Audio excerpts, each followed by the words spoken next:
scent of potpourri. The films we commit to memory. Crossing the felt ropes, watching from home on my TV. Looking at all my eyes can see. They tell me I view obsessively. Hello and welcome to The Obsessive Viewer. We're a movie and TV podcast that covers a specific topic, be it genre, trope, movie, or show, each episode. You can find more of our work at obsessiveviewer.com, and while every episode will always be free, if you'd like to support what we do here, you can become a patron at patreon.com/obsessiveviewer for tons of bonus audio content, including TV and book reviews, immediate reaction movie reviews, Patreon potpourri episodes, movie commentary tracks, and early access to content. You can find that once again at patreon.com/obsessiveviewer.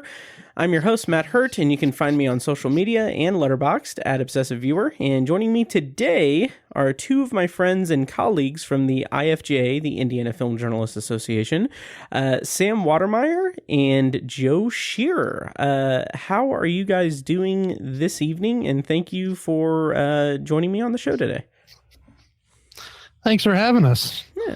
Nice to see you both. Yeah, absolutely. I mean, we talk, Yeah. all the time, pretty much. Yeah. Yeah.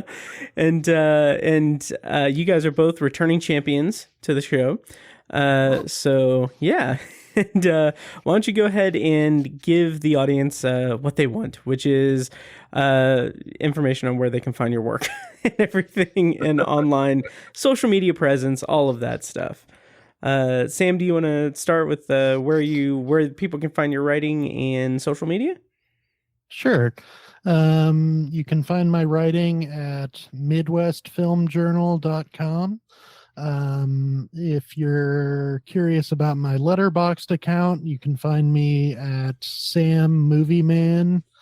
I'm on Facebook and Instagram, and not on Twitter because I can't handle just one more thing to check. Yeah, I totally get that. Yeah, that's where you can find me. Nice. And Joe, where can we find your work online and your social media presence? Yeah. So, of course, I'm at Midwest Film Journal on occasion. You can find me every now and again at Medium Cool, a movie podcast. That's on Apple and lots of other places. I'm on Facebook. I do have a Twitter, Joe Shearer 09, I think. And then I'm Joe R. Shearer on Letterboxd as well. So, Nice. Come at me there. I need some followers. Nice. Well, I'll put links to all of that in the show notes. And once again, guys, thank you for joining me. Tonight on the show, we are going to be doing a couple of reviews. First, we're going to be talking about Clerks III, which is currently in theaters. And then we're going to round out with a review of Blonde, which is hitting Netflix next Wednesday on September 28th.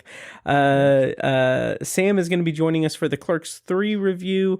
And as I understand it, he is a massive, massive fan of the movie. He thinks that it's the greatest movie ever made. Best film of the year. Best of the year. Yes. Yeah. Jesus Christ. No, we're good. So yeah, so we've got a stacked house tonight. So let's get us kicked off with Clerks III. Let's just kind of dive right into it. Clerks III is currently playing in theaters. It will be available on digital on October 14th, and it'll be hitting Blu-ray and DVD and on demand on December 6th. The plot summary, courtesy of IMDb, is Dante, Elias, and Jay and Silent Bob are enlisted by Randall after a heart attack to make a movie about the convenience store that started it all. Written and directed by Kevin Smith, and it stars Brian O'Halloran, Jeff Anderson, Trevor Furman, Jason Mewes, and Kevin Smith. So, gentlemen, before we get into our thoughts on Clerks III, of course, we're going to do a non-spoiler and spoiler review. That I'll play a clip from the trailer to switch out to the spoilers. But what is your guys' relationship with Kevin Smith's kind of body of work and the Clerks franchise? What's your history going into Clerks 3? Well, I'll start. Let me start. Yeah. You started last time. Okay. Well, I was going to say you probably have a more interesting experience because you're a little older than I am. Well, yeah, it's not like I ever met him or anything, but no, no, but I've traditionally been a fan. Back to the first Clerks. I consider that run, Clerks, Mallrats, Chasing Amy, Dogma, Jay and Silent Bob Strike Back, is kind of some of my favorite movies from the time they were made in. And they're all movies I've watched multiple times. I really enjoyed them. They kind of informed my love of movies, during I was coming up in the mid 90s. That was kind of my formative years, cinematically speaking. So I've been a big fan traditionally. I actually interviewed the two stars of this movie many years ago. They were here in Indianapolis. I was actually supposed to meet them in person, and I was sick, so they graciously allowed me to do it by phone. And then there was even like a photo shoot from whatever place. They were in some diner or something. So there were pictures that went along with it. So I wish that I had actually got to go see them, but I did get to talk to them both. It was a fun experience. So I've not interviewed Kevin Smith like other people on our panel here. What was that experience? Was that for like Clerks 2 or just something they were here for a convention or something? No, it was for Clerks 2. Yeah. Oh, okay. Wow. Yeah, they for some reason they came here. I don't even remember why, to be perfectly honest. So yeah, I did a review for them, or not a review. I mean, I reviewed the movie, but I did an interview with them for what was Intake magazine, I believe, at the time. Okay. That I wrote for way back then. So yeah, and it was a great experience. So nice. they were a lot of fun. So very nice. And how did you feel about Clerks 2 overall and the franchise up to this point? When it came out, I was very much like, this movie's got to just be terrible. It just has to be horrible.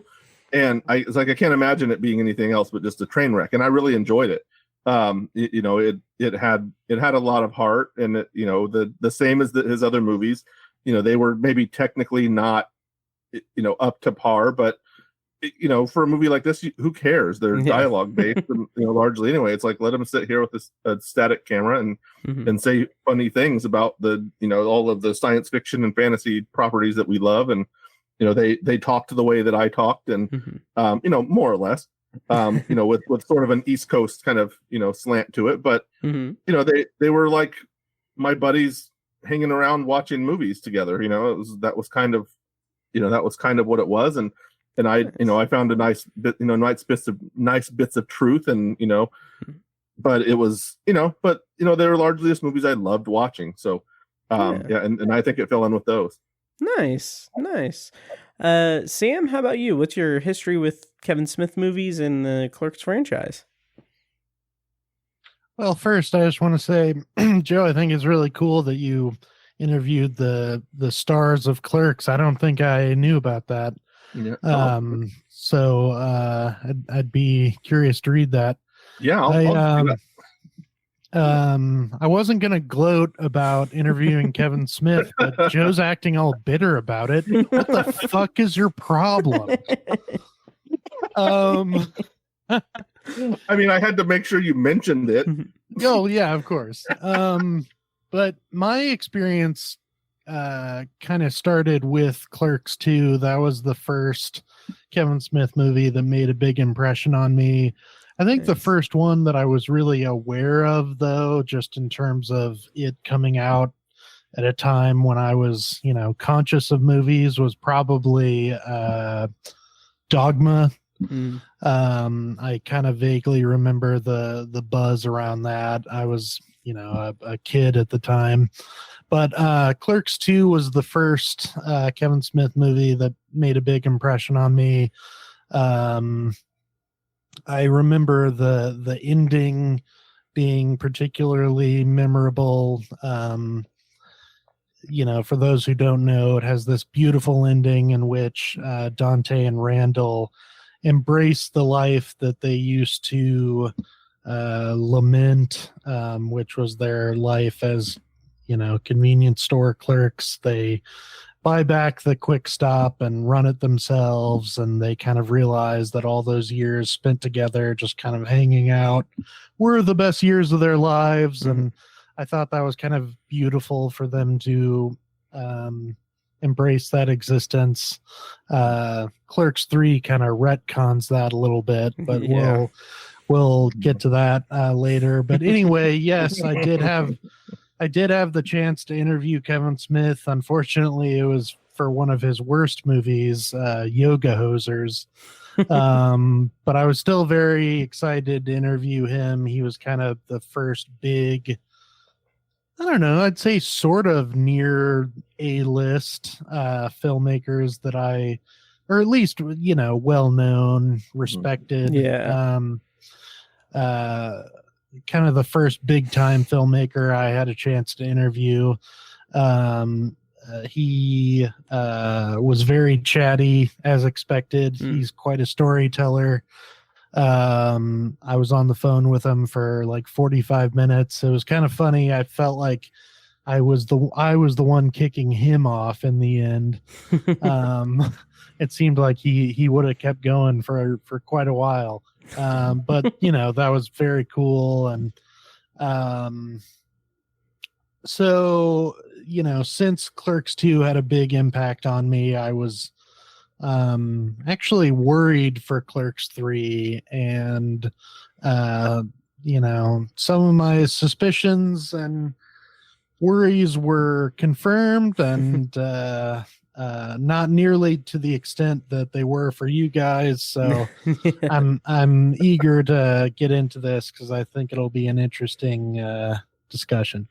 Yeah, absolutely. And my kind of history, just really briefly with Kevin Smith, is that I liked his movies quite a bit in my formative years as well. Like when I was really getting into just physical collections of DVDs, like I would buy up all of his movies, watch them on repeat. I love the idea of Clerks and how he, like the independent nature of it, how he just did it. He went into credit card debt to make it and everything.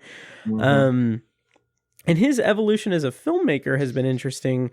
And I think it kind of peaked for me with Zack and Mary Make a Porno. And then from there, it's been kind of hit or miss. I don't remember if Red State was before or after that, but I enjoyed Red State a bit. But once Tusk kind of just didn't do anything for me, I kind of hated it. And then never bothered with Yoga Hosers. And then Jay and Silent Bob Reboot just felt like it just shit the bed entirely. So I've had kind of a mixed reaction to his career, but I do really like Clerks 2, Chasing Amy, Mallrats.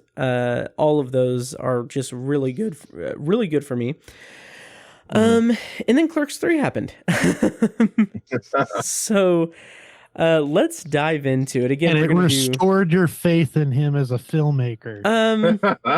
Did it? No, it resolved it gave me the resolve to just think I'm just not going to bother with his work going forward. I just don't care. This was just such a train wreck for me, but I had reservations going into it. Because when I heard that they were going to that he was making Clerks 3, I was like, okay, well, that's cool. That's interesting. I like the idea of him checking in on these characters every decade or so, kind of intermittently checking in with them as he has grown as a person and they have grown as characters. I like that idea. I like that idea in principle.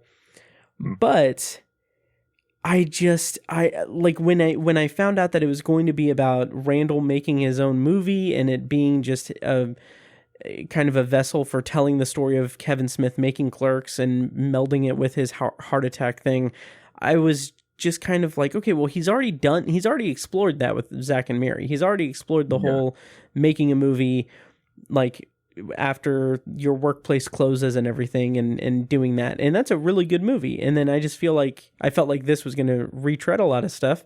And it does. I feel like I will go ahead and say it. I'll lay down the gauntlet. This is the worst movie of the year. the worst movie of his career, and I'm not gonna bother with seeing anything he does going forward unless it's something like getting incredible like buzz or high praise, or I'm forced to for whatever reason. So I hated this movie. What did you guys think of Clerks 3? And we can dive into a deeper discussion of it. I say let's keep the hatred going on, and then Okay. I didn't know if we wanted to pile it or if we I'll wanted bring you guys back down to earth. Yeah, after all right. Yeah. I'm right with you, Matt. It was again, as someone who's been a fan of his for a long time, I bought my stepdad and brother tickets to his live show when it was here. I watched all of his live shows, and Sam was right. He's an amazing storyteller. Oh yeah. And I almost feel like he let that become his life for so long, and he just doesn't have anything real and creative and new to say. I don't feel like, and I feel like he's just kind of trotting out this old tired stuff and is trying to bring it back. And I hate to say all that because again, I love him as a filmmaker. I love those movies, but this was just depressing. This was I wouldn't call it it's not the worst film I've seen, but it was probably the most depressing. And we haven't even talked about the other most depressing movie of the year quite yet. Right. But this one it depressed me on so many levels. He made a lot of choices that in this movie, both kind of as background and as narrative beats that just seem nonsensical. No one seemed like they were really trying. The dialogue was just tired and lifeless. And that they're trying to talk about like the newest movies, and it kind of felt like they kind of had half information.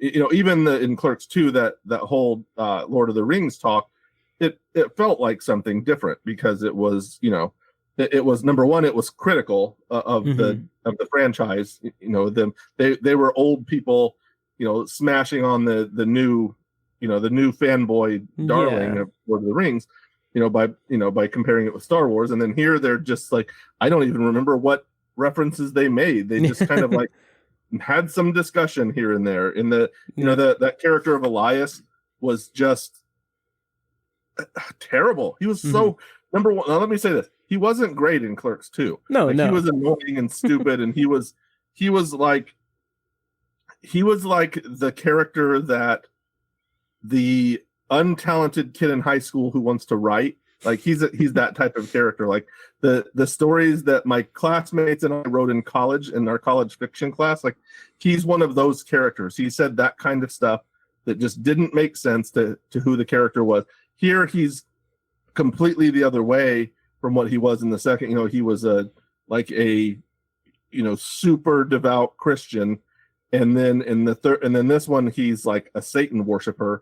And it's played for comedy, of course, but it is just the least interesting thing about a movie that, as you said, is pretty much a retread of everything else he's ever made in one way or another.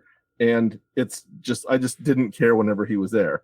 And the only difference this time is that the other characters, Dante and Randall, aren't also doing something interesting off of him. At least we had that in Clerks 2. So and then there's a lot of choices, like we said. I'm gonna not give any spoilers whatsoever until we're doing the spoiler part, but we can kind of talk about naturally what beats you want to mention. But there are just a lot of choices here that are done for, I guess, the sake of keeping these characters kind of down and out, and not letting them be too hopeful after the second movie.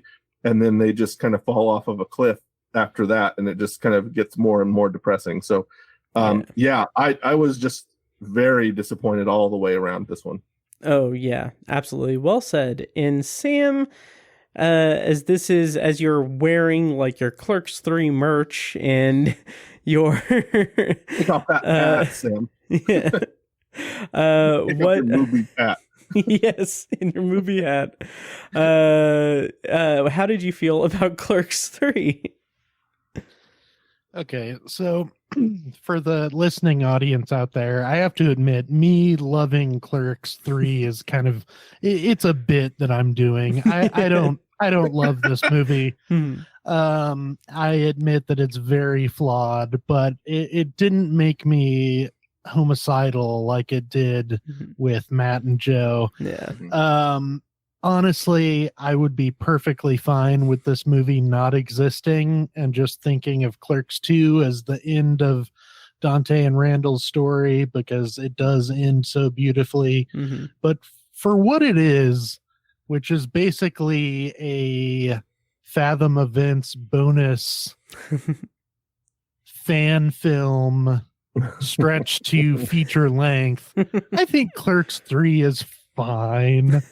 I mean, like the jokes are very clunky. I think it could have been interesting to see them go into pop culture a little bit more than they do, because now so many film discussions happen online, so it'd be kind of cool to see these nerdy characters actually taking pop culture conversations face to face, but they really don't do that very much. There's a bit about cryptocurrency that's just not very funny. You can kind of see Smith struggling to be timely and relevant with the humor. I think also the idea of Randall making a movie that is basically Clerks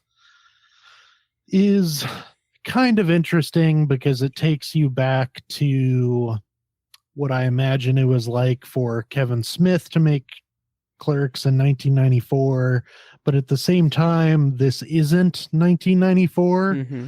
So when they're acting like it's so wild for a movie to feature non-actors and take place in a convenience store and to be this kind of slice of life, they're like, we can't possibly do that. It's like, well, there have been indie films like that, obviously, but it's really kind of more of a fantasy. It's saying that, this is what it was like for Smith in 1994. But if you're not a Kevin Smith fan, I'm not sure that would really work for you all that well. Now it sounds like I don't even like the movie, so I'm struggling to face it, you don't. Okay, so I will say I think Jeff Anderson seems like he's giving it his all as Randall. I do think that there is some genuine heart between him and Dante. You can kind of, their friendship feels lived in. You can feel the weight of it, I think. And, I don't want to get into spoilers, but I think the revelation of the final film in the end is very heartfelt. And it's basically, it's a total indulgent fantasy from Kevin Smith. This is him basically kind of celebrating himself and his own career, but he's so earnest about it and so sweet about it that it doesn't come across as arrogant, at least to me. So that's my ringing endorsement. Some might use the word pandering, Sam. Yeah, well, your mom.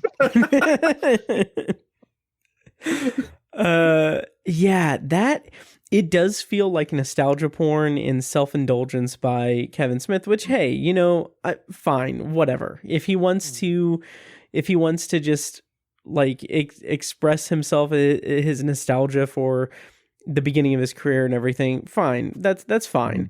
But I do agree. I definitely agree that he struggles so much with the kind of modern pop culture stuff. And that makes me wonder, like, one of the things I was kind of wondering is, is there a place for Kevin Smith-esque dialogue in today's like pop culture world? Because like one of the things, at least for me, with Clerks back in 1994, when I saw it in like 96 or 97, or probably closer to 99, was that like so much of it is this witty kind of dialogue based humor about pop culture and like fringe pop culture of the time, like nerd culture and everything. Now that nerd culture is mainstream, and it is like, this is like before, we had like multiple like dozens of superhero movies that all culminate in like a huge event film thing. To have now these same characters going through and talking about pop culture, it feels just watered down, because the pop culture that they're referring to, that they're joking about, that they're talking about in earnest, is stuff that like we as like people that are plugged into pop culture have been having these conversations in the mainstream for years, and it just feels very bland and watered down and tired when he does it in this movie. And that was a huge kind of barrier of entry for me in this movie, because it didn't ring true at all for me. Yeah. Well, he goes after the most obvious discussions that people are having. Like, there's a line about, it's hopeful, Luke Skywalker, not get off my lawn, Luke Skywalker from The Last Jedi. It's like, if you're a nerd, that's probably the millionth time you've heard that. Oh, yeah. And, there's another joke about the kind of on the nose shot of the rat at the end of The Departed. It's like, well, yeah, that's the billionth time I've heard that criticism. Yeah. It would be, I wish he didn't go after the most kind of obvious, jabs that people are making. Yeah, absolutely. Yeah. The thing about that's the thing about Kevin Smith, you're kind of hitting on a good point too, is that when Clerks came out, it wasn't cool to like things like superhero movies. Right. It wasn't a thing. Like, we didn't have those. We had Batman, and that's it. Yeah. And even then, it was like this different version of Batman that we were all just happy to have. Yeah. And and it was like he kind of helped usher in that new era. It's funny because I have a girlfriend who's younger than me, and she likes DC and I like Marvel. Mm-hmm. And and she talks about how oh, you like this Marvel and everybody likes Marvel, it's not even cool. And I was like, look, like I'm the one who brought Marvel to the forefront. Like, my generation brought Marvel to the forefront. Like, when I was a kid, if you like Spider-Man, like, somebody's gonna beat you up. Yeah. Like, if you're a teenager wearing a Spider-Man shirt, you're gonna get beaten up. And now here I am as an adult, and everybody wears all of this Avengers gear all the time. And I think that's where he kind of went wrong, is that he, and whether it's his true belief or not, he kind of, and he's been involved in some, he was involved in Daredevil. He's been involved in, in a lot of the Marvel stuff. If he would have came at Marvel with a kind of a controversial viewpoint, if he'd gone back and said, oh, like, Marvel sucks, and and here's why, and that would have been something. It would have been a statement, and the stuff that in 94 through 2002 or whatever, that felt like he was taking a stand on things. See his comments about Lando Calrissian and and Star Wars in general, making a reference to them being racist and Aryan, and that stuff was fun at the time. And and now that's those two things that Sam, to be honest, I'm 2 or 3 weeks out of seeing this movie, and those are the only two references I even remember, and I hardly remembered them until Sam even said them. I wouldn't have been able to come up with them on my own, because I just didn't care. So so if there had been, if he had said something worth saying about those, it would have been something. It could have been hey, we created this, and look how terrible it's turned out. Now we have, old man Captain America doing this and this and this, and Fat Thor, and like, just make up stuff. Now now Marvel's every other movie, and we hate it. You know, like they have Yeah. to continually hate stuff. So, and even they could hate on the new Star Wars if they wanted, but it just felt so old. You know, when did the Departed come out? It was like 2005, 2009, I think. Do you Yeah. remember that? Yeah. Do you think Jesus. some of these obvious jokes, kind of safe jokes that he's making, come out of him not wanting to upset his fan base, which consists of these kind of lovable nerds who love these movies? Do you think he's trying not to rock the boat too much, whereas in 1994 he had nothing to lose? For me, I kind of feel like it's more that he just doesn't have anything left to say. He doesn't he's rich and famous now. He doesn't care.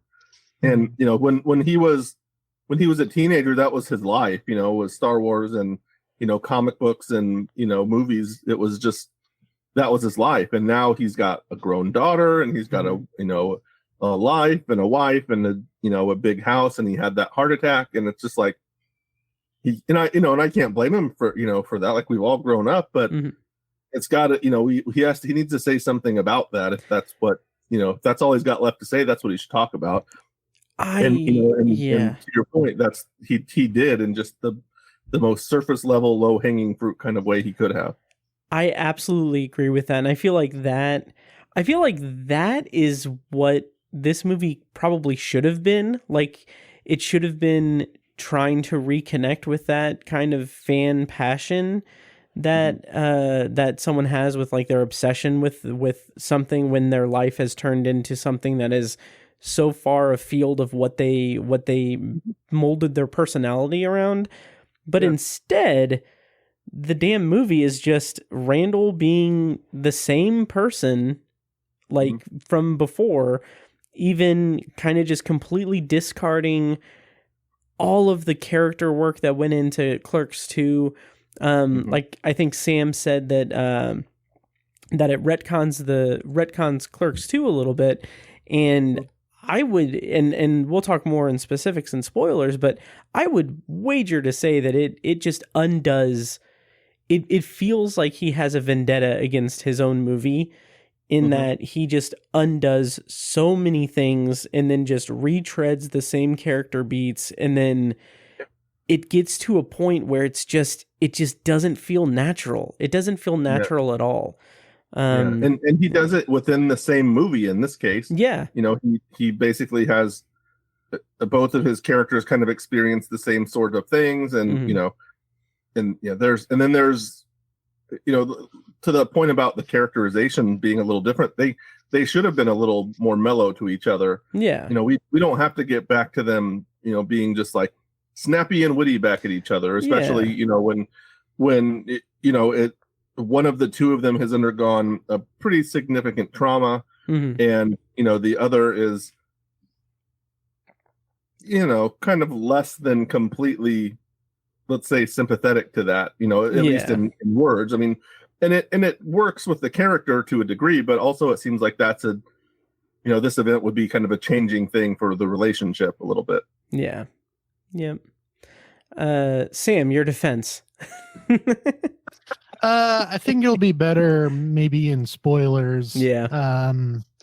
So if you don't mind me continuing my staunch defense, I'm basically just saying I didn't like it either, but not as much as you guys. Right.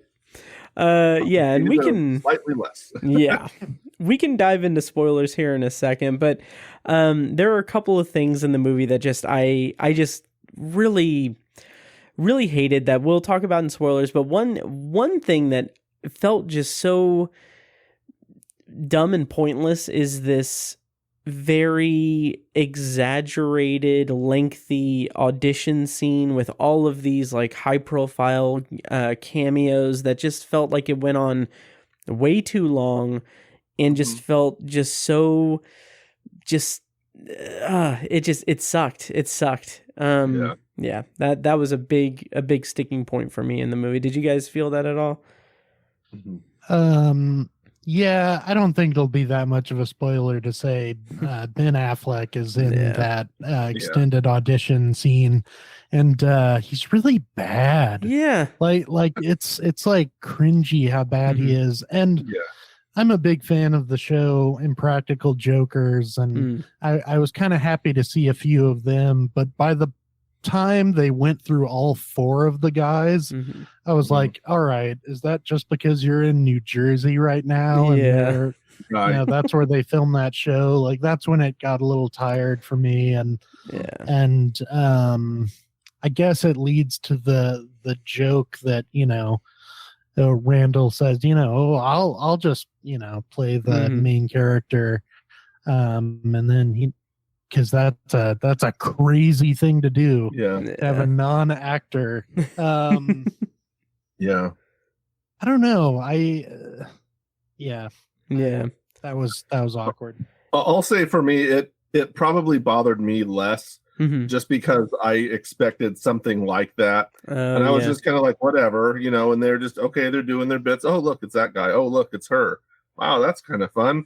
And then, and then it's, it kind of came and went, and it was just not, I just cared so little by that point. It was just kind of like, and then there's more egregious things to come for me. I was just like, well, it's sort of fitting. It's something he's done before, but he just didn't. Again, it was just lazy as everything else. Where it was just like, well, a couple of the, there's Justin Long and there's Amy Sedaris that kind of pop up at different points, and it's like, okay, that's kind of fun. And it's always kind of fun when you're watching a movie and you see some tiny little role by coming from an actor that you knew. And he just kind of was like, screw it, I'm just gonna just throw him in as a bunch of headshots, and they're just gonna be, they're gonna say the same line or whatever it was they did. It's just like, it was inoffensive, not funny, not interesting, but it was just like one of the less offensive things I think the movie did. Yeah, that's fair. I guess it made me appreciate Clerks 2 even more, though, because, with Clerks 3, like, you can really tell that this is all indulgent fantasy. Like, it's a very self-aware movie. Like, it's basically about Kevin Smith. Whereas, like I said before, Clerks 2 is like a genuine world that feels lived in with, with like real characters and it makes you focus on Dante and Randall, not the guys from Clerks. Right. It doesn't have that kind of self-aware sort of meta quality that this one goes after pretty hard. Maybe a little too hard. You can almost see the edges of the sets and the boom mics, in this movie. It's just like, that's what it feels like. Like you said, by comparison, those other movies, they feel like real worlds, and that was the strength of those movies. Was that they were all, before Marvel does that with every movie, Kevin Smith was doing that with all his movies, with having characters who were interconnected, and the characters they talk about in one movie pop up in the next movie, and and people cross over, and it was sort of a very, very small blueprint for what Marvel would end up doing. But I don't know if it's that Kevin Smith doesn't recognize the impact he had on pop culture in that way, or what it is. But it would have been, again, like I said, it would have been more fun to me to see him attack that. And kind of be like, what did I do? I ruined movies. Like, who goes to, the only thing we even do anymore is go to Marvel movies. It's like, I'm sick of seeing Spider-Man on the screen already. It's just, it would have been much more interesting and fun for him to do something like that, instead of just like, here's the thing I'm going to do, the same thing I did 20 years ago. Yeah. Yep. Just very bad movie. Do you guys want to dive into spoilers for Clerks 3? Let's go. I would die to spoil this movie for anybody who wants to hear. Alrighty. Well, we're going to go into spoilers for Clerks 3. I'm going to play a clip from the trailer. Check the show notes for timestamps if you want to skip over that or whatever. But here's a clip from the trailer from Clerks 3, and when we come back, we will be spoiling the movie. Dante! I need an ambulance at the Quick Stop! Saved my life, man. Wish I had a life worth saving. What are you talking about? Sit around and watch the same movies over and over. I always thought you could have made a cool movie. You're right. I'm living on borrowed time. No more watching movies. I'm gonna make a movie! What's the movie gonna be about? It's about him working here. Meta. Everything in the script is something either me or someone I know said. I'm not even supposed to be here today. So that was from the trailer of Clerks 3. Spoilers on. I just want to say just up top that I hated the repetition of like the lines from Clerks, the references to Clerks. Mm-hmm. It was way too just surface level and dumb. But I would say one of if not the most egregious and just ass backwards thing that this movie does is kills Becky. And it's a level of cruelty and undoing of Clerks 2, and in particular Dante's growth in Clerks 2, that does not, in my opinion, have any connection to an organic way to tell a story for this movie. I don't understand the point of it. How did you guys feel about that? It was stupid. It was stupid. It didn't. There was no reason for it. No, narratively speaking, there was no need to do that. I don't know. Maybe she had other commitments, but she was in the movie still enough that was my whole thing. Yeah, that's the whole thing. Like, if she's not available for the movie, all right, well, that at least makes sense. But she's in the movie. She's got 2 or 3 scenes. You just give her those scenes, and she just, maybe she only works on certain days, and she's not there. It just doesn't matter that she's dead. And it doesn't, other than he needs to be sad. It's like Dante's got to be sad. So here we go. So we got to take away his happiness. Like, and it just and like you said, it just feels cruel and mean. And Randall is not particularly sad about it. He's just like, hey, she's dead. Get over it. And it's like, that sucks. That's horrible. Like, that just cements him as the worst friend ever. It's like, oh, your wife died. I don't care. Right. How does that affect me? Exactly. Ugh. Sam, what did you think? Well, it's frustrating because Smith is clearly capable of creating organically poignant moments, and it's just totally inorganic. And the only part of it that I guess I sort of enjoyed was I think you see her like obituary or something, and it says like 1979 to 2006, and it's like a reference to the song 1979, which played in the movie. In Clerks 2. Huh. And it plays in Clerks 2, and it's my all-time favorite song. And nice. I was like, oh well, that's nice, and I kind of enjoyed that, but bunch of bullshit. I did not make that connection. That sums it all. Sorry, I was just going to say that sums it all up as me saying it was kind of nice, and then Joe saying bunch of bullshit. Exactly. The thing about that is, like, okay, when it's introduced, like, it's one of the opening shots as we see like the not even the obituary, just like the pamphlet from the funeral, and we're like, oh, okay, so she's dead. Okay, well, that's fucking weird. Now let's laugh our asses off at some really good comedy from this fucking guy. But but then it's not until like maybe 30-40 minutes into the movie when we have that very weird, out of place, in my opinion, cemetery scene where he's talking to her, like ghost or a vision of her, or like having a conversation in his head, whatever. And that's when I realized, like, I had to pause the movie because I was just fucking angry as hell that not only is she dead, but she died like soon after Clerks 2 while she was pregnant with their kid. And like, I don't understand what the fuck he was going for with that. Like, I like that just feels so unnecessary, and there are ways to kind of do that level of tragedy, I guess. Yeah. But to have it be something that's like, oh yeah, she's dead, by the way. Oh, by the way, their unborn kid, it's dead too. So, like, what the fuck? It just felt just so, it felt like Smith was trying to go for something with much more depth than he's capable of bringing to a movie. And it just, he shat the bed with it. I hated it so much.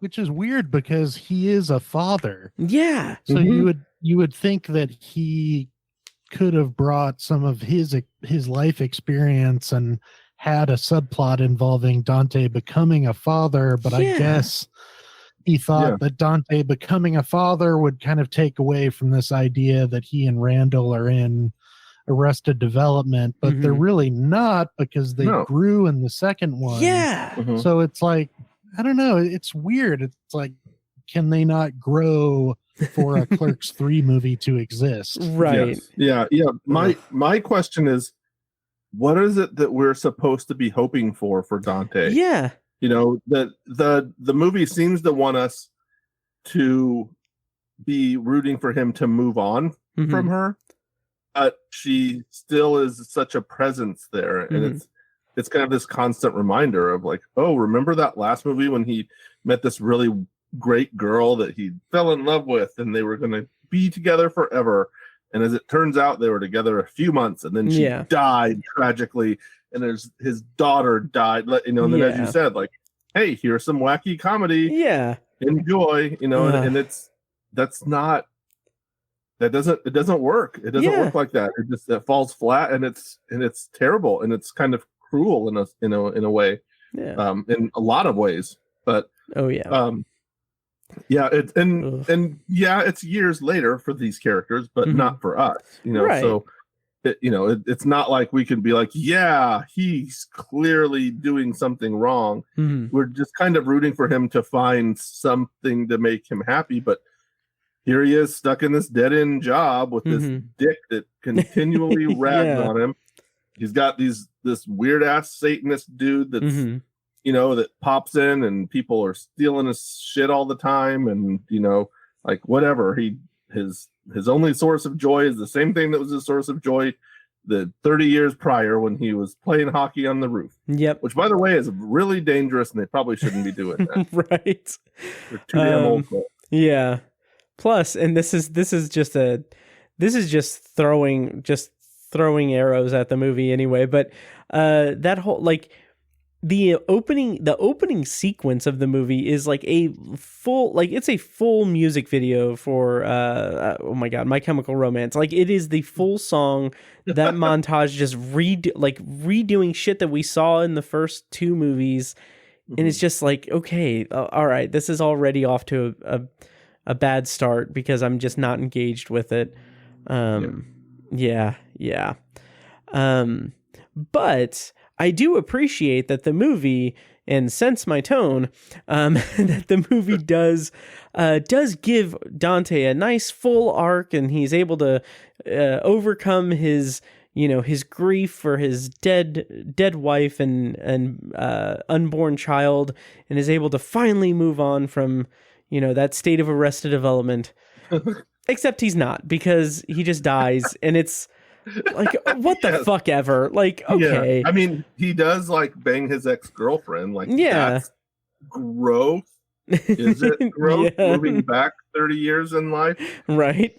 But then he just died. So if you're keeping count at home, Randall has a heart attack and is like, I'm going to change my life. And he makes this movie. So then we get this midsection that's sort of like that one part from Zack and Mary, and then Dante has a heart attack. But guess what? He dies. Yep. And everybody's crying at the end, and like Randall's hard crying. The end. Yeah. It's like that alternate ending to Dodgeball when the Average Joe's team loses. I don't know if you guys ever saw that deleted scene. There's a deleted scene where instead of all the crap they did at the end of Dodgeball with like the blindfolds and they just have Ben Affleck's character, not Ben Stiller's character hits Ben Spawn's character just hits him like out of nowhere, and he loses, and then just like fades to black, credits. Like the Cobras are the purple Cobras are celebrating. Average Joes are like, what happened? Fade to black, credits. And I was like, that would have been a great ending. That would have been awesome. But yeah. This, on the other hand, just isn't. It's just depressing, and it's horrible. Yeah. So, I would say Sam. that no. I think if it's okay, I think it's a good point for me to come in. Yeah. Because I don't think the ending is completely horrible. Okay.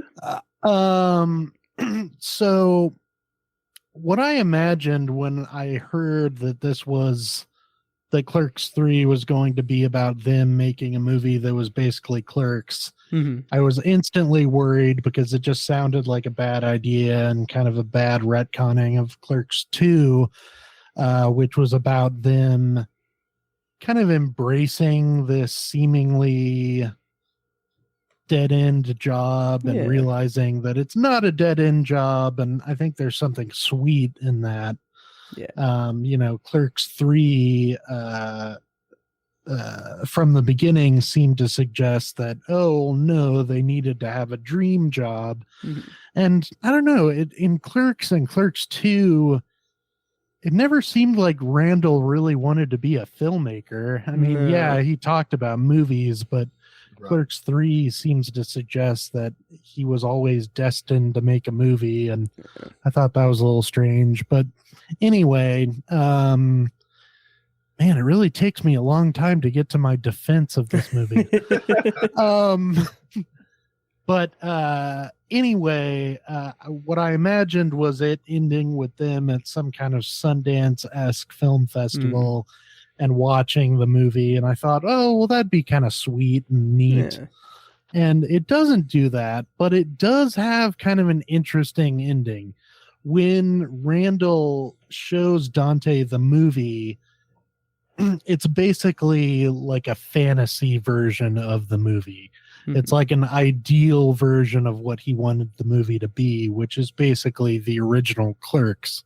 And you see scenes from the original Clerks. You don't see Randall and Dante as they are now. You see them back in 1994, and you think like, oh, well, that's kind of cool. It's like, Smith breaking the fourth wall and basically celebrating Clerks. So I kind of liked that. Did Dante have to die? I really wish he hadn't. Yeah. Because that is like such a huge bummer. It's like, but at the same time, it works with that fantasy level of Dante kind of seeing his life flash before his eyes. And it's this like kind of fantasy version of the movie that Randall made. I don't think it's great, but I think it's interesting. I think it gets you kind of warmly nostalgic about the first two Clerks movies, which is, probably the whole point of this one, as just sort of a film exercise. It's a really weird movie. And I'm not really sure exactly why Kevin Smith made it. It's a very dark, it's a dark movie for a guy who had a heart attack to make. You would think it would be you would think it would be a little more life affirming. But oh, and that was another thing I was going to mention. So it ends with Randall saying, you've always been the hero of my life, and that's why you're the main character of this movie. Another weird thing for him to realize right before Dante dies. It's like, if he is the hero of the Clerks trilogy, why not end with him living? I don't know. I'd have a lot of questions for Kevin Smith. I think that this movie is, honestly, I found it perfectly watchable. Like I said, as kind of a Fathom Events self-celebration. I also think it's weird that he's making these Fathom event movies. you know, I think he just can't get distribution for his movies anymore. That's Oh, that's the the conclusion I've drawn, because Yoga Hosers was the same way. Jay and Silent Bob Reboot was the same way, I think, too. And that's kind of how I took it, was just that these movies have just been so bad that this is all they'll do is give them this like limited little thing. But yeah, I mean, with so many streaming services now, like, why even do that? Just, somebody would probably, I mean, unless nobody wanted it, but it seems like there's an audience for it, enough of an audience for it that, you could at least make it and put it out there. Yeah, I think the audience score on Rotten Tomatoes is like one of the highest or something like that. Like I know their ads keep touting it's like 85% audience score, which seems pretty optimistic to me. Me too. Yeah. Oh God. Yeah, and I did kind of appreciate, or I did find some slight like emotional resonance with the ending where you see dead Dante and dead Becky watching Clerks and then leaving. Like that's kind of sweet. That's kind of nice, but it doesn't gel with me for the whole movie or anything. It also doesn't really sucks. resonate with, like, it's something that would be true to these characters. No. That religion doesn't seem something, the idea of an afterlife doesn't seem like something that they would be all that interested in exploring or discussing. Yeah. And it's almost like a sentiment to excuse it, to justify these narrative choices that they're making. Yeah. Well, she appreciates the afterlife because you can have sex with celebrities there. Yes. Which is like, hey, by the way, I'm dead, but I'm still having sex with lots of people who aren't you. Yeah, so that's always a promising thing to say. I mean, obviously he was very like into that. He was like, oh wow, that's cool. Like, oh really? Like, I can't. What she like said she had sex with Abraham Lincoln or something, like something weird, and it was just like, oh, okay. Well, that's an interesting take, I guess. It was also weirdly like racial in that scene without being too like commenting on it. Like she's like names all of these like people of color that are dead. And then like there's even a gag where it's like, oh, and also George Washington Carver, because I love peanut butter.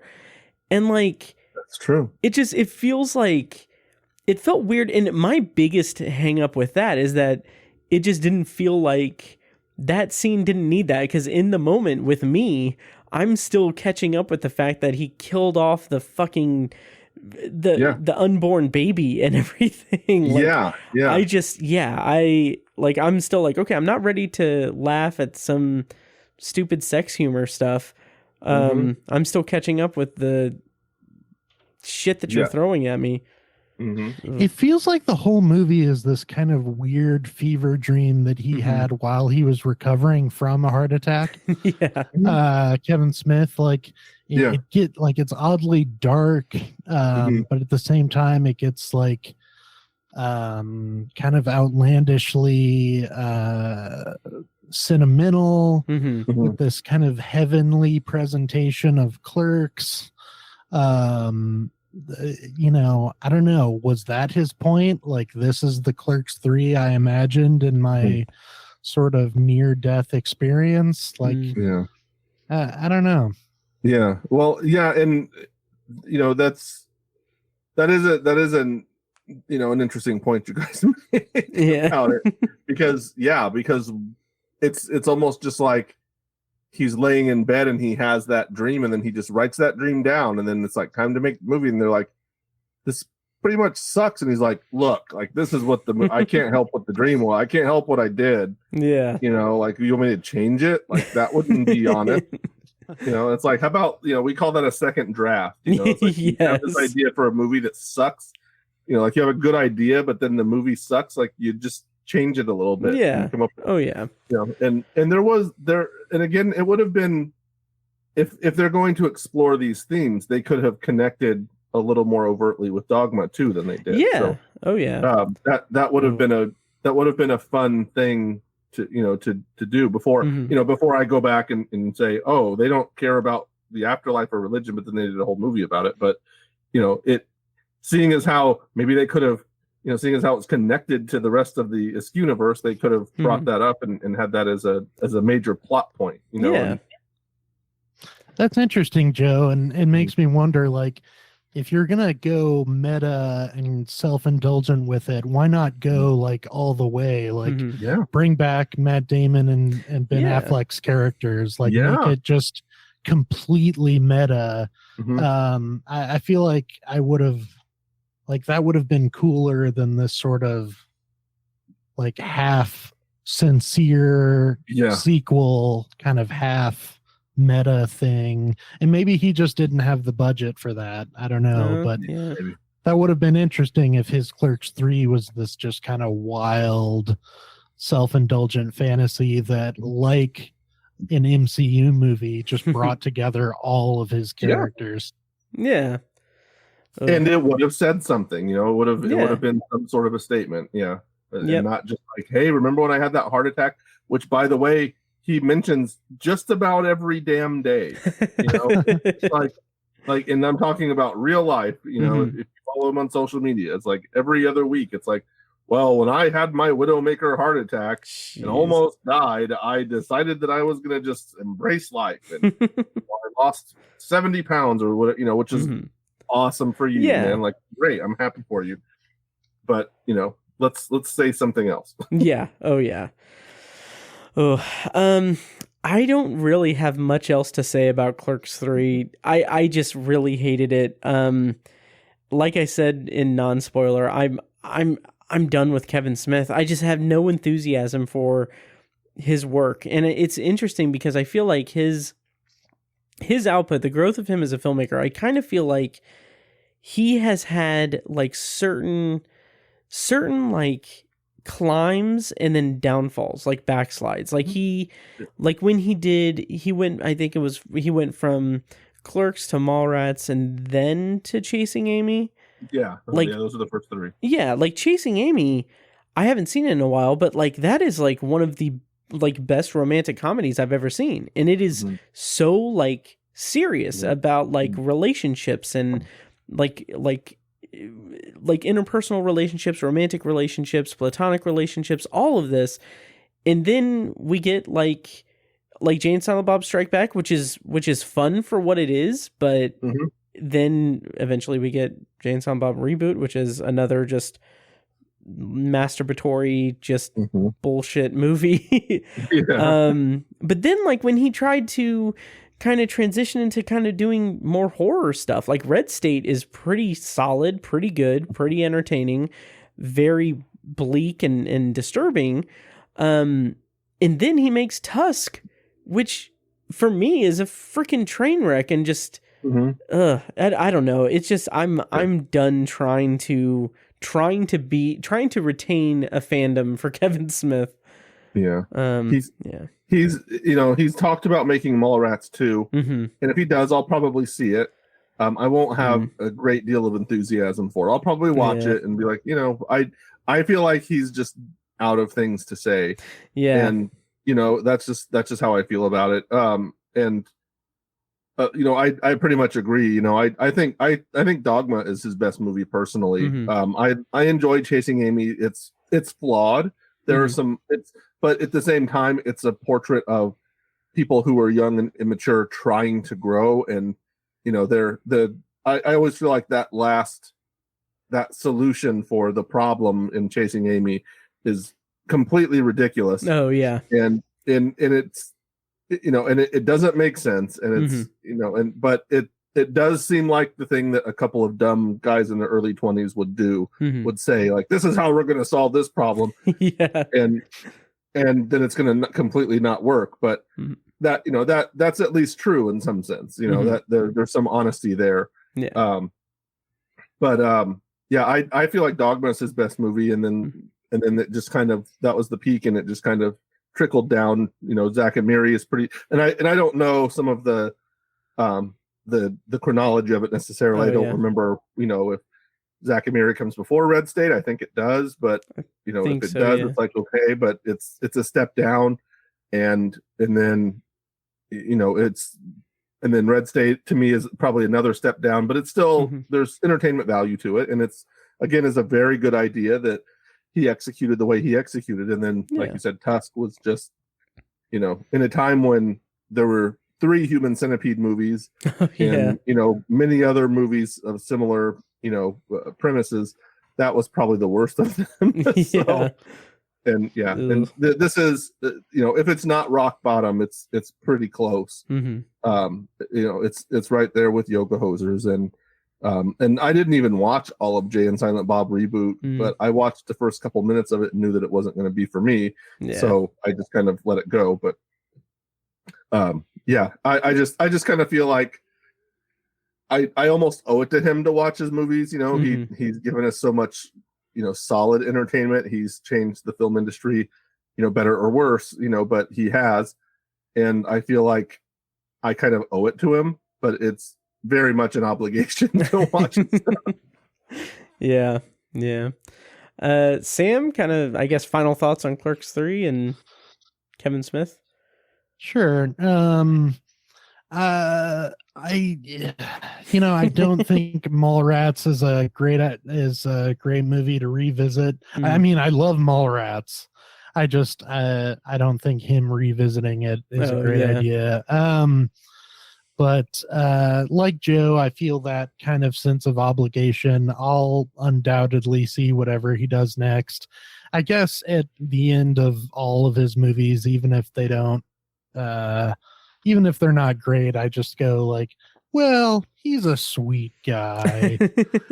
I guess that's kind of my reaction to, even a disappointment. So, and I don't know. I mean, I think Clerks 3 for me was a pleasant experience. I saw it with my lady Jen, and she has the same sort of sentimental attachment to Smith that I do, and I saw it with our friend and fellow IFJ member Mitch, and I don't know, it was a pleasant movie going experience. Nice. Yeah, definitely a weird movie, but got us thinking, got us talking. So 5 stars. Well, there you have it. All right. Well, I gave it half a star. I wrote a review on Obsessive Viewer. I'll put links to all that stuff in the show notes. That'll do it for our review of Clerks 3. And Sam, you're going to abandon us now, correct? Yeah, I can't take any more. All right. I'm kidding. I just haven't seen Blonde, so I'll let you guys trash that. Have fun. Yeah. Once again, before you leave, could you tell people where they can find you online and your work and everything? Sure. You can find my writing at midwestfilmjournal.com.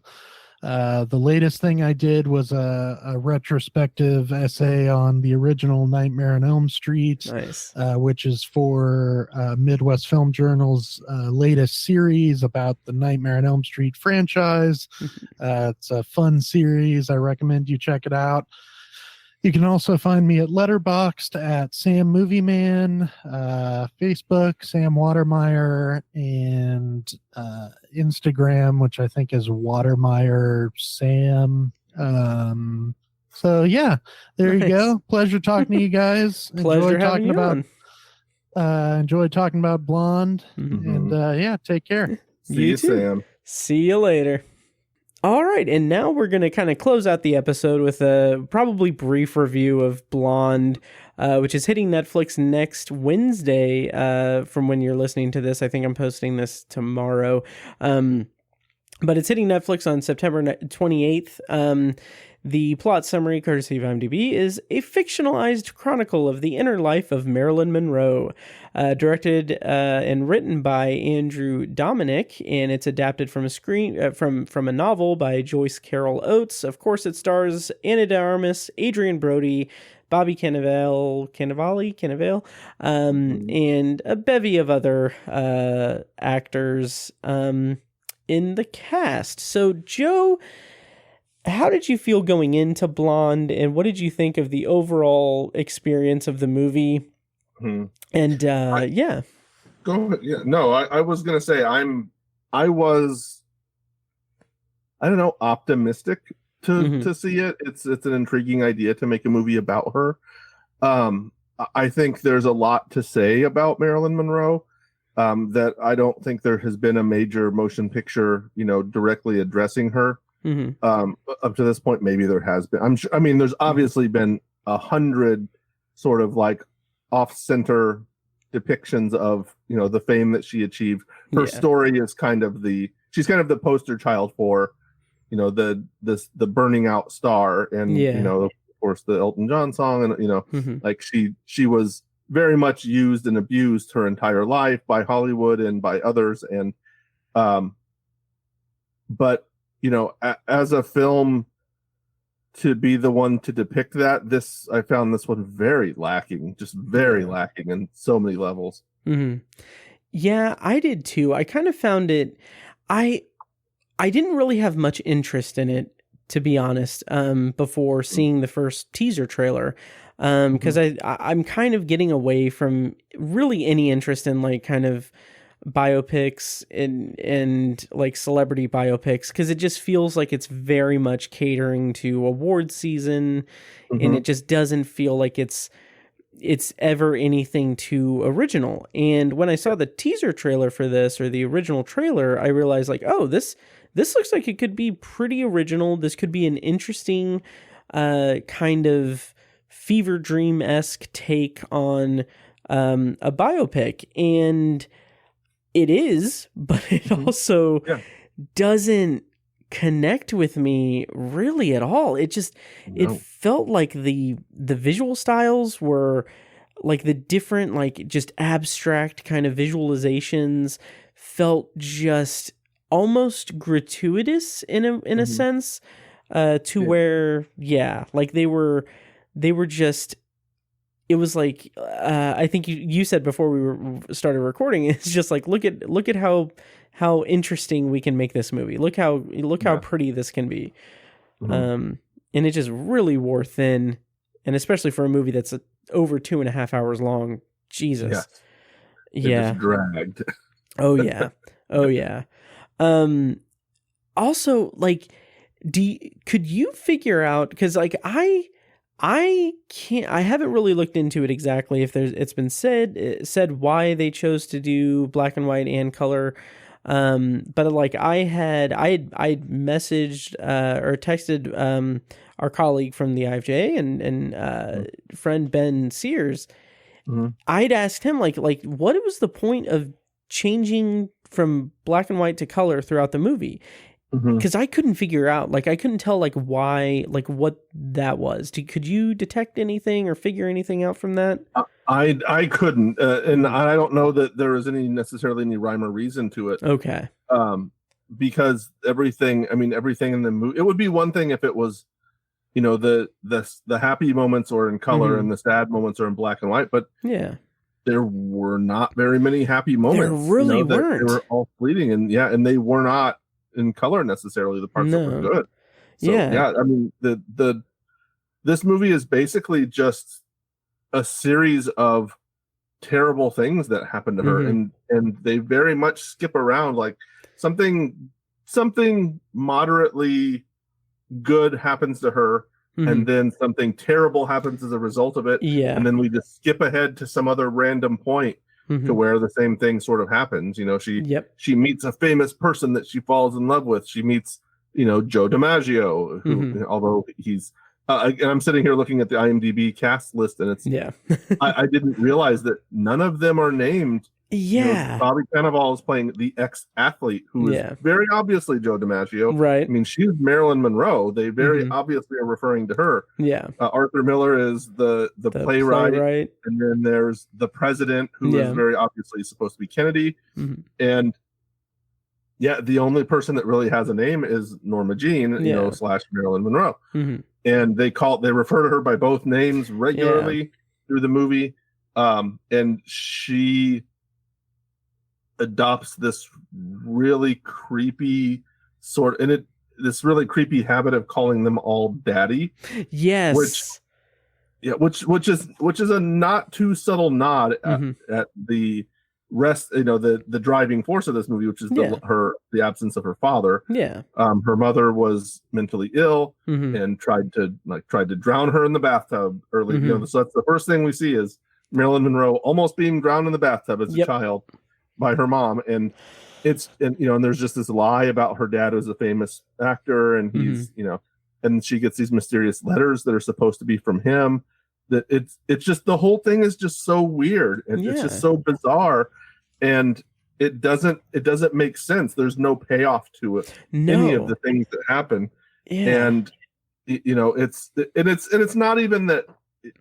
I mean, this is supposed to be a tragedy. Obviously, she was the most famous person in the world for many years, and she was a huge movie star, but she was very unhappy. And we don't see any of the depictions of that other than, she has a house. She has, we get those hints that, she's underpaid because they locked her into this contract for multiple years. And there's just like all these little things like that about how they, basically the world screwed her over. And the one thing that occurred to me as I was watching this is that Marilyn Monroe is sort of like the prototype, the prime example of how we as a society have failed, when it comes to our celebrities, how we give them this fame and then we delight in tearing them down, which, again, this is the big lesson of her life. And this is not a new idea. I mean, Elton John sang about it. Everybody who's ever written about Marilyn Monroe has written about it. But there's not enough of that in this movie to point the finger at us, for allowing this to happen. And also that we kind of perpetuated this. She's kind of, I was just thinking like, man, she's the poster child for Me Too, and that is obvious, but it's just sort of like, here's a bad thing that happens. Yeah. Here's another bad thing that happens. Here's another bad thing that happens. Yep. And and it's like, look at all this bad luck she's having. And there's just not enough of a, this is our fault. And if you're going to make a movie about her that's going to be different, it has to have something like that. I feel like. She was the blueprint that we then just did over and over and over until finally, 5 years ago or so, somebody spoke up in such a way that they were actually heard. Yeah. And so now things are kind of better, but also, who knows if they actually are. Right, exactly. And that's the kind of thing that really perplexes me about this movie, is that it is tragedy porn. It is her just going through all of these horrific things, her horrific events, like very bad things that happen, without any payoff, without any seemingly nuanced like characterization or anything in regards to that, or any kind of oh God, I don't know, like any kind of messaging in it, except for what we can kind of put in or take from it. But even worse than that is that it does all of this. It puts her through the ringer, shows us all of these horrific things, and then it seems to be just really like, while also doing that and showing like, oh, look at how tragic this young woman was and how terrible her life was and everything. It does that while also seeming to only really focusing on her lack of a father figure in her life and her search for a father figure. And that feels just so reductive. And it seems like it is way, way oversimplifying the complexity of the character. And there are moments where like when she's at like the acting circle thing and she is giving these performances, she's like looking into herself, she's using her past experiences to give like very good performances and like show that she can act very well. And like then like name dropping like Nietzsche or Dostoevsky and everything, showing that she is like well learned and well read, and then Hollywood is just pigeonholing her into that. But the movie only really goes for the daddy issue thing, which just feels way just oversimplified and gross. Yeah. Yeah. That gross, that word gross and the word reductive that you use, those are both just perfect. And it's a tone deafness that kind of permeates the whole movie. Yeah. You know, it's that because the rising actions are always involve her meeting a man, and then the falling reactions almost always revolve around her losing that man in some way. And, you know, and that's just, you know, not good enough. You know, it's, you know, the men are the ones who victimize her over and over from, you know, the beginning. There's, you know, and again, we don't want to get, I don't know how spoilery we can be with this movie. I mean, here's the spoiler. She dies at the end. Like, you know, like this is, it seems like a natural endpoint. Yeah. But, you know, you know, it's more about everything that goes along with it. And, you know, in that sense, there's just so many things that they don't wrap up properly. You know, she has this kind of interesting relationship with Charlie Chaplin's son. And it's also weird because they refer to him as Charlie Chaplin's son. And I think they call him Charlie Chaplin. Do they call him Charlie Chaplin Jr.? I don't remember. I think so. I don't remember if that's even his name, but I think it is. Yeah. Yeah, but they like talk about it in this, like there's a full scene devoted to them talking about how this is his dad and people don't understand. And it just seems weird that where they're using this anonymity for most of these side characters that they would identify him that way. But she has this interesting sort of like throuple kind of relationship. It's like, you know, it's him and then this other guy and her all having a relationship together, and then it just goes away. It just stops with no explanation, and we move on to the next thing you know, she's on a date with not Joe DiMaggio. Right. You know, it's definitely not Joe DiMaggio.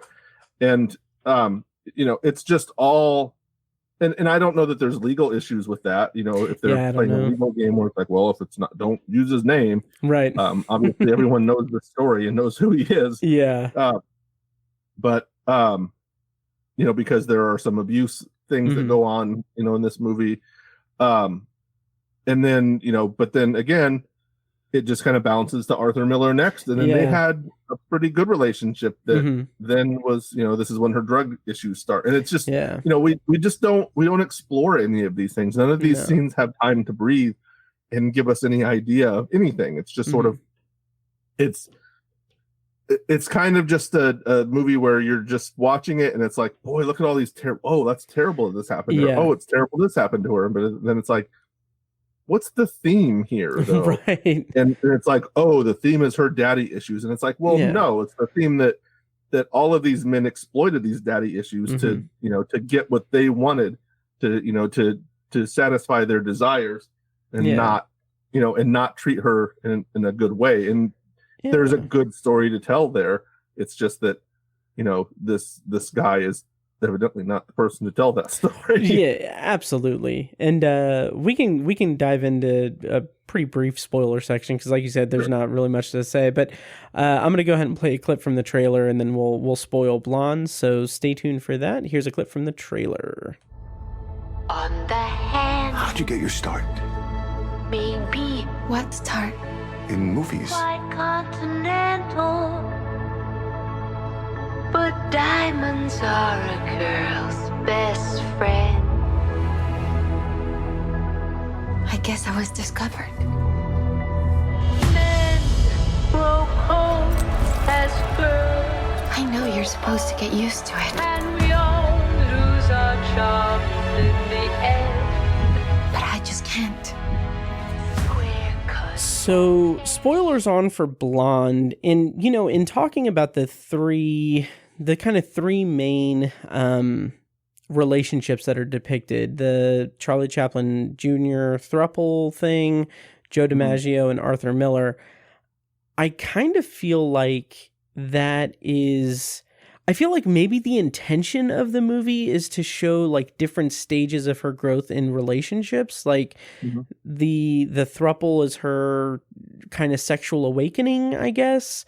And then Joe DiMaggio is more of a kind of a conservative sort of first for lack of a better word, mature relationship. Yeah. And then the one with the playwright with Arthur Miller. That's right. Yeah. Arthur Miller. Yeah. Yeah. That I'm not necessarily sure. I don't know. Maybe it's, I don't know, because it gets so bogged down in the daddy issues part of it that I feel like there's there is any number of much richer ways to kind of tell her story in any kind of way that's interesting rather than this kind of mess. Yeah. To me, it was sort of that by the time she met him, because Arthur Miller's, is depicted in this movie, was sort of a loving husband. Yeah. He cared about her. He even, he was bragging, there's a scene where he's on the phone talking to his friends, trying to get them to come visit. And he's like, oh, she's just the nicest person in the world. Like, I couldn't imagine, she's so much different than my previous wife. Like, I couldn't imagine her, even thinking of something mean, much less saying it. But then somehow their marriage still failed. I think if I'm drawing a conclusion myself, it's that she was already so used up in that way. She was strung out on drugs, and, she just couldn't, she couldn't function in that relationship because of that. But instead they sort of hint that it's just, she just needs her daddy. Yeah. All she needs is her daddy. And then the fact that she, calls them all daddy is also troubling in that way. But I don't know that we're supposed to pick up on that. It just sort of creeps me out personally. Yeah. I don't know that it's that the director necessarily thinks that's a sweet thing or a weird thing. I don't know. Yeah. But it just doesn't land in any real way. There's no cohesion to any of it. And it's a big shame. I mean, Ana de Armas does give a good performance. She does, yeah. And they're very good actors. Like you said, Bobby Cannavale has done a lot of really good things. Yep. Adrian Brody plays Arthur Miller, which is pretty fun. We haven't even gotten to the segment with JFK, which is sort of disturbing. Yeah. But again, is presented in such a way that it's just vague enough that it doesn't really take a stand on it. Yeah.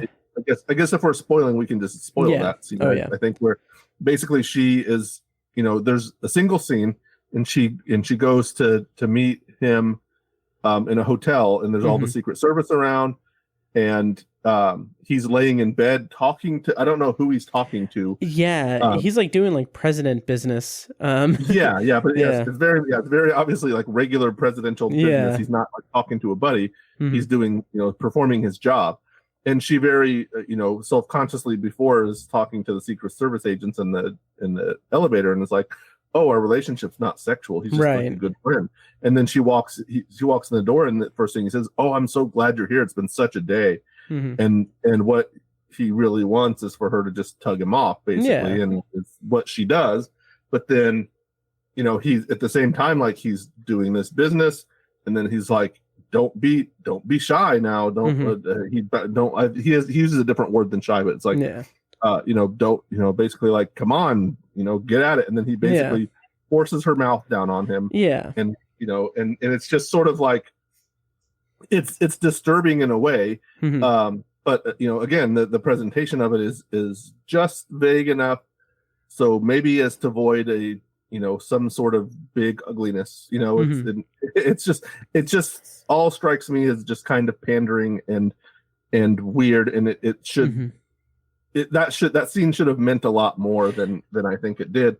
And I think there are legal issues, there are legal hurdles, maybe because of that, that I could imagine. But, and also our view of, previously beloved historical figures, which, this story, Marilyn Monroe's story, is sort of a takedown of them anyway. Yeah. And, this movie would be more of that. But they don't really, bother to allow it to be that. Yeah, so. Absolutely. It's that lack of cohesion in the narrative. Like one of the big, like the dissolvement of the Joe DiMaggio marriage, where I thought that's like the one part where I'm like, this is actually really, really effective and really interesting, because throughout their marriage, he is talking about how she's depicted as a piece of meat and she's being, sexualized and everything. And then I think like it's after the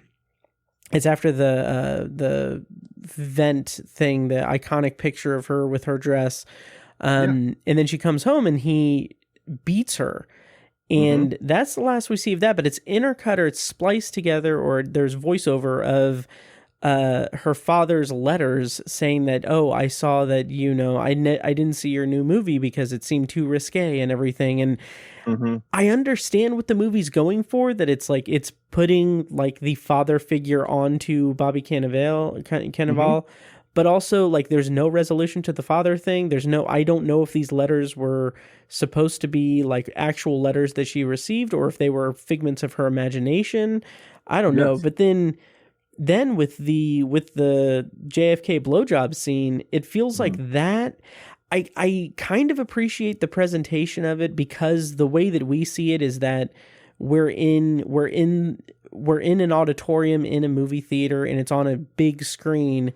And like, I guess if I had to like figure out like what the intention of that was, is that maybe it's just showing that like that's her just like against her will becoming like embracing or just falling into the blonde bombshell sex pot kind of persona that society has deemed her to be from her roles. But it doesn't connect enough for me to really feel confident saying that. It's just it was a mess. I mean, and I still feel like the JFK scene should be that, it's, to me, it's like the world ruined her. And that scene could be a great embodiment of that everyone used her. She had beauty, she had she had the beauty that everybody in the world wanted. And so people went to great lengths to have it until they didn't care about it anymore. And then they just send it on to the next person. But there's also something moderately exploitative about it too, in the context of the movie. She's Ana de Armas is nude for a lot of the movie. She's topless for a great amount of time in the movie. And and even that scene was and I assume that scene is what gave it the NC-17 rating. And it's explicit, but it's not enough that it's not tawdry, we're not supposed to necessarily think this is a sexy scene, right? But also it's not really demeaning enough to her. From in her eyes, it's not something that's enough of a humiliation, or or that I don't know that she considered a humiliation. But it feels like watching it, if you just explain that scene to someone, you're like, well, that would be a pretty humiliating thing. But they don't necessarily depict it that way, and it just goes on. After that scene's over, it's just like, next scene, here we go. And it's not given the right context, so it's just a collection of these scenes, and it all just sort of breaks down and never really comes together. I agree. There's no follow through with any of the relationships, or any of the relationships she has in the movie.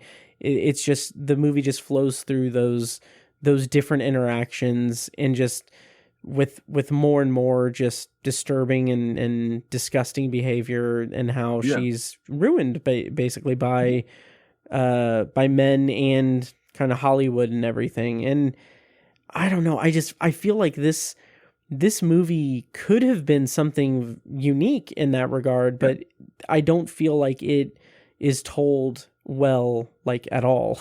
No, so it's just, I would call it poor. It's very perplexing. Do you have any parting thoughts for Blonde, because we can kind of wrap it up and everything here? Yeah, no, it's yeah. it's one of the big disappointments for me of the year. Yeah. You know, after seeing it, I don't know what, you know, when I first thought of it, I thought, oh wow, this is going to be like a contender. Yeah. And it just kind of didn't end up being that. It just kind of it was, you know, it has that length. It wants to be. It's, you know, it's like, look at my pedigree. I'm making this big, you know, movie and about Marilyn Monroe, and look at all these fancy camera things I'm doing. I'm focusing on, you know, black and white filming, which, you know, and it looks pretty a lot of the time. Yeah. Oh yeah. But then it also looks really amateurish at times. There's a lot of very close up scenes that, you know, the first scene where she's raped in the, early on in the executive's office. Yeah. And it's just this close up of her, of her face, and, you know, her head is just kind of moving, and to an extent there's value in a shot like that. Yeah. But again, it's not really borne out. It's just feels like a cheap way to do it. Yeah. In the way that it lays out in the movie, it just sort of feels like a cheap thing rather than being something poignant. Yeah, and for that scene in particular, like that's a scene that's called back later when she's in the acting class and everything, which I like that the movie at least attempts to connect it in that way, but also we don't really have much of any context for that encounter, and I kind of feel like it should have been developed more. It should have been more like, instead of being about her just this happening to her immediately, like establish to us that her excitement for being in that position, for being on, like, I don't know, do something to make it even more just tragic and sad, and to make it follow through with the rest of the movie. It's oddly a movie that doesn't say everything it should say, right, but is also way too long. It also takes way too long to say not enough. So that's sort of I think that maybe sums up as best as I possibly can. Just really, really not good. It's at best, it's a couple of interesting ideas presented through this prism of like hammering down one particular point of a character instead of giving a full dimensional, 3-dimensional image of the character. And the final thought I was going to say about the black and white and color, I don't remember if I mentioned this or not. I thought for a while, like after a while, I was like, oh, I bet it's supposed to be that the movie is doing such an effort to differentiate between her as Norma Jean and her as Marilyn Monroe. And I figured, like, okay, well, maybe the black and white is for when she's Marilyn Monroe, and then the colors when she's Norma Jean. But then I couldn't that didn't make any sense either in the context of the movie, because that didn't follow through. So like, I don't know what the point was of that, but that was my theory, and I don't know. It just, Okay, my real parting shot to this will be that this is someone mansplaining the life of Marilyn Monroe. Yes. If a woman had directed this movie, had written and directed this movie, I don't know that it wouldn't have been a completely different, experience for us. Yeah. And it probably would have been a lot better. Yeah, a lot more nuanced in oh, absolutely. Absolutely. Totally agree. So that's our review of Blonde. It hits Netflix on September 28th.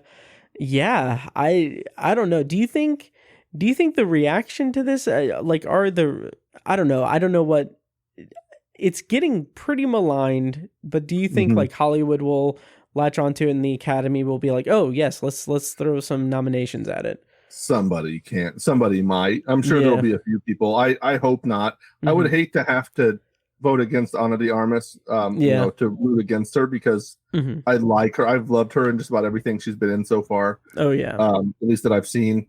And it would be a shame to, but I can't. Yeah, I just can't with this movie. Yeah. Give it, even, I mean, her performance is terrific. Yeah. But the overall movie is just so nonsensical. I can't even I couldn't even imagine myself going, okay, I can live with that, because it's just no, it's just such a no. Yep, I agree. Yeah. All right. Well, that's our review of Blonde, and that'll do it for this episode of The Obsessive Viewer. Joe, thank you so much for joining me for this review, for this episode and everything. If you wouldn't mind just telling people again where they can find your work online and social media and everything. Yeah. Again, find me at Joe R. Shearer. That's SHEARER. Just look at the show description, because you probably won't get it right. I've spelled it to people a million times, and nobody ever, it's not that difficult, but people for some reason can't quite catch it. But anyway, yeah, find me on Letterboxd. You can get me. You can find me every now and again at Midwest Film Journal. With Sam and the others who have been on your show, are some of our other colleagues and friends. And I'm also on occasion can be found at Medium Cool, the movie podcast. Wherever you listen to your podcasts. So thanks for having me. I appreciate it. Yeah, absolutely. It's been a pleasure. All right. Well, that'll do it for this episode of The Obsessive Viewer. I'm going to start playing us out. Once again, thank you to Joe and to Sam for joining me on this episode. And if you feel in a giving mood, check out patreon.com/obsessiveviewer, where you can get tons of bonus content on Patreon. I've been having a lot of fun doing episode by episode reviews of the show Dark, which is great, so check that out. Anyway, thank you guys so much for listening, and I'll see you in the next episode. I didn't hit the right timing on that, but oh well. All right. And now, enjoy this short clip from our Patreon exclusive RSS feed. For the full clip and more exclusive Patreon content, such as early access to episodes, TV, book, and movie reviews and reaction recordings, commentary tracks, and Patreon potpourri episodes, go to patreon.com/obsessiveviewer and become a patron at the minimum rate of $1 per month. Thank you and enjoy. And then here is where we get a very, very interesting moment. Charlotte asks if he knows anything about the cycle of 33 years, which, like, saying that out loud right here on this recording, it makes me feel like that is a very, very significant thing. Like, it is, like, saying that out loud, like the cycle of 33 years, I love it so much. So she says that a year isn't exactly 365 days long. We're always a little bit out of sync. But every 33 years, everything is perfectly in sync. Everything is perfectly aligned. The planets are in the right rotation and the right space and everything. She's like, just that kind of broke my brain a little bit. I'm very, very curious about that. This podcast was edited and produced by Matt Hurt and presented by ObsessiveViewer.com. You can find links to all of our shows at ObsessiveViewer.com/podcasts. For exclusive bonus content, including reviews, commentaries, and B-roll episodes, you can subscribe to our Patreon at patreon.com/ObsessiveViewer. Thank you so much for listening, and we'll see you in the next episode.